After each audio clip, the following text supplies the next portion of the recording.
Since university got started again, and most of us probably have to deal with tasks and assignments again, I thought it might have been a good idea to make a video giving some tips on productivity. So, without wasting too much time, here are 6 tips to be more productive. The first tip is to set priorities. You might have heard this time and time again, but it is a principle that works. To get practical, what can you do?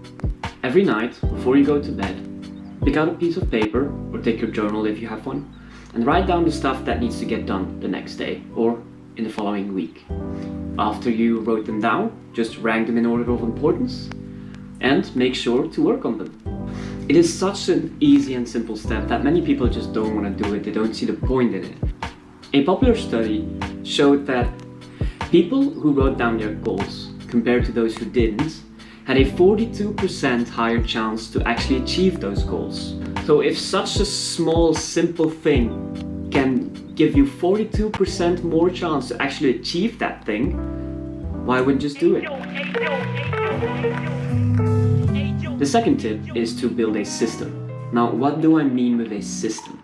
A system is a kind of framework you've personally developed that perfectly works for you and that comes back time and time again.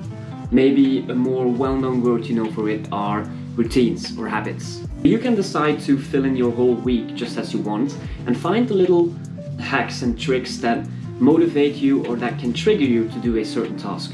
This idea of taking your week schedule and planning it in such a way that you make sure to do the things that you want to do is called time blocking. Time blocking is a very efficient time management technique and is also one of the most popular ones. It is a technique in which you divide your time into several blocks. You can choose for yourself if you rather want to do this in an analog or in a digital way. With the analog way, I've got a template down below that I've used for myself. Shout out to TheBlissBean for making these awesome templates. You can check her videos out below, link in the description. But if you're more of a digital kind of person, you can easily use a calendar app just as Google Calendar or any other calendar app. One tip that I can give you is most of the time people underestimate the time they'll spend on a certain task. A good rule of thumb is to add 1/3 extra time to the time you already thought it was going to take. So for instance, if you've decided this task will probably take me 3 hours, then schedule in 4 hours for it, because you probably underestimated the amount of work. To build this kind of schedule and kind of routines will help you flow more naturally into these kind of activities without having that first hurdle to overcome when you have to actually do a task. Step 1 in the first 3 tips was to build a framework. Now in step 2, we will actually try to optimize our time while we are actually working. And the first thing you can do for that is obviously eliminate distractions. In this day and age, most of the distractions are digital, so I want to show you some apps that can help you get rid of these distractions. The first app is called Freedom. Freedom is a very handy app which allows you to block certain apps or websites while you are working.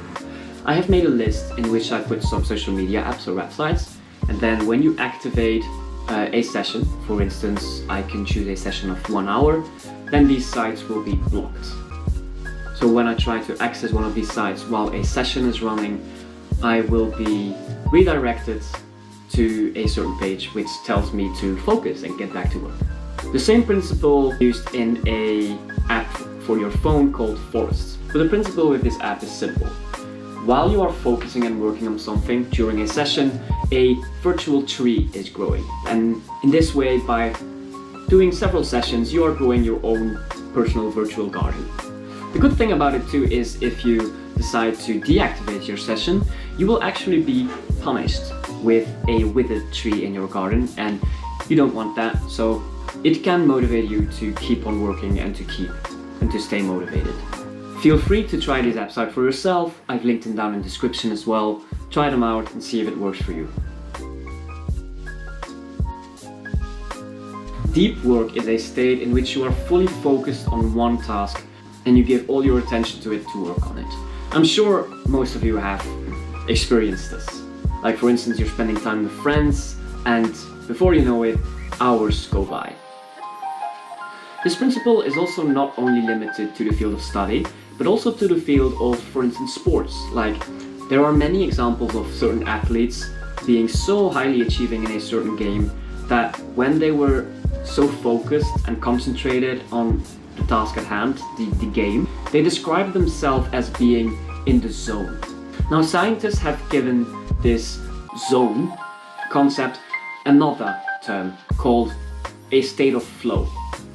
There is a lot of research and interesting videos on this subject, so if you're interested, again, I have linked a video down below in the description which explains the theory of flow a bit more, or you can just research some more on the subject for yourself.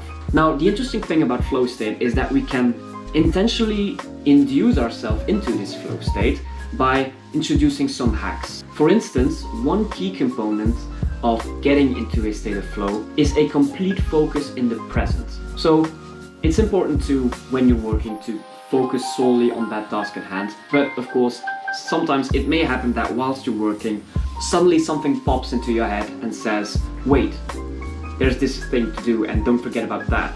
A good thing you can do to make sure that you don't lose your focus then is when you start working, just put a piece of paper on your desk next to you, and if suddenly a thought like this pops into your head, like for instance, don't forget to put the trash out this evening, just take a pen, write it down on the paper, and then put it down and get back to your task again and focus on that first. When the task is done, you can just pick your piece of paper, look at the things that you've written down, and then you can make sure that you will not forget to do them. Last but not least, taking breaks is probably one of the most important things to do from time to time, since we aren't made to be working 24/7. We aren't machines, we are social beings, we need energy, we need rest. It's a kind of a paradox. Like, someone might think that the more I work, the more I will get done. The opposite is true. Actually, when you work, and if you fully focus on that kind of task, and you switch it up by taking breaks and taking the time to rest from time to time, you can actually get more done in that way. There's a well-known quote that says, "Don't confuse activity with productivity." Some people are just busy being busy. It's not because you're doing something that you're actually progressing.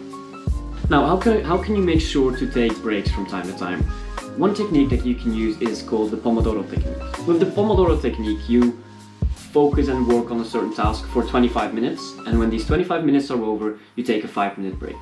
After that, you just repeat the cycle. After that, you've repeated the cycle for like 3 or 4 times, you can decide to take a longer break, for instance, 30 minutes. If 25 minutes is too short for you to work on something, you can just make these sessions longer, like for instance 60 to 90 minutes, and then decide to take a break of 30 minutes. Second thing you can do is have a relaxing evening routine. Just appoint a certain time at which you say to yourself, this time I stop working. Like for instance for me, I've decided for myself that at 9 p.m. in the evening is the maximum time which I allow myself to continue working. So when the clock strikes 9, I finish the thing I was working on at that moment, then I put everything away and I go into my evening routine, which could be something like watching a movie, watching a series, reading a good book, taking a nice shower. So there you have it, 6 tips to be a bit more productive.